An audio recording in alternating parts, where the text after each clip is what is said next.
Shabbat Shalom. In this week's Parshat Va'era, the 10 plagues commence.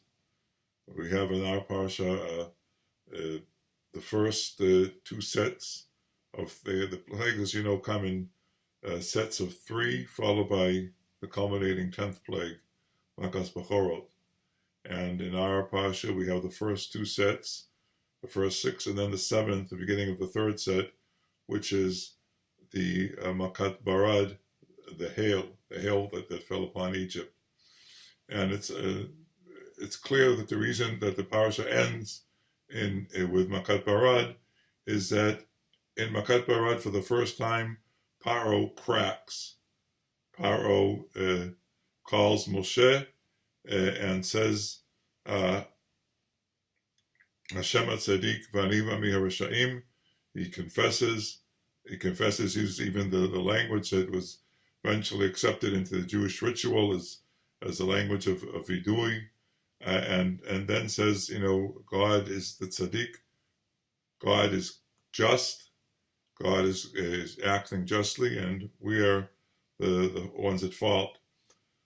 But the question is, why does, if the points of the plagues have been to show that God is all powerful, and that God can do whatever He wants, and the Paro is helpless against it, why should in the confession he say Hashem Tzaddik? Where's the justice here? He should, if he were to say that I recognize God as all powerful, that's someone that I have no chance whatsoever to stand against Him, that would be more understandable. The reason why in this case Paro said specifically that God is tzaddik, God is just, is that we see a excellent example of divine justice in Makat Barad, because in this plague, Moshe, speaking in God's name, gives forewarning and advises Paro, Lech ezet et miknecha, there's going to be a terrific hailstorm. It will destroy everything in the field. It will kill all living things that are out there in the open. But I'm giving you advance warning. Bring everyone inside. Whoever gets inside undercover into a building will survive. Now, for some people, this would be this is not the way a lot of people, most people, act towards their enemies. To usually when people have a long-standing feud, and the Jews had a lot of grievances against Paro, they're out just, to kill as many and cause as much damage as possible. Who gives advance notice of bombings and rockets and whatnot? But God did, because there was no point. The point was not to kill as many Egyptians as possible. The point was to demonstrate God's, unlimited power. Ba'avor kochi, ba'avor Teda ki ein kamoni b'chol haaretz. That's the warning that came along with the warning.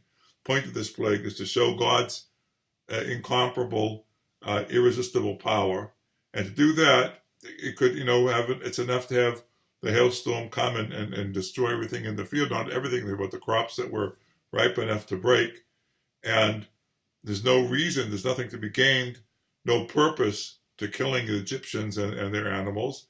And so the divine justice did not want to do this. Gave Paro the chance to take advantage of this forewarning.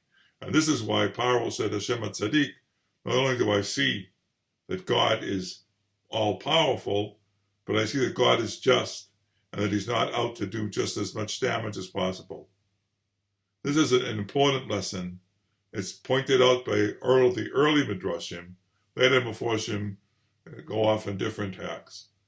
And I think it's worth raising again, particularly when we see in our own day that the Israeli army, who is slandered without restraint, without the slightest bit of shame by people who themselves are immoral, and without any evidence at all, accused of all sorts of atrocities, yet this Israeli army that drops leaflets over Gaza or over Lebanon, warning the people about an impending bombing who dropped bombs on the sand dunes of Gaza to send an unmistakable message to the Hamas leaders, because we don't want to simply kill civilians. We never kill civilians for no reason. And then people who say that are liars and slanderers and should be put in jail.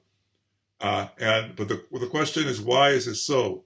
Because the people who determine Israeli policy do not read Parshat HaShavua as a rule, and are not, the type of a traditional Jew who, turn to the Torah for inspiration and guidance.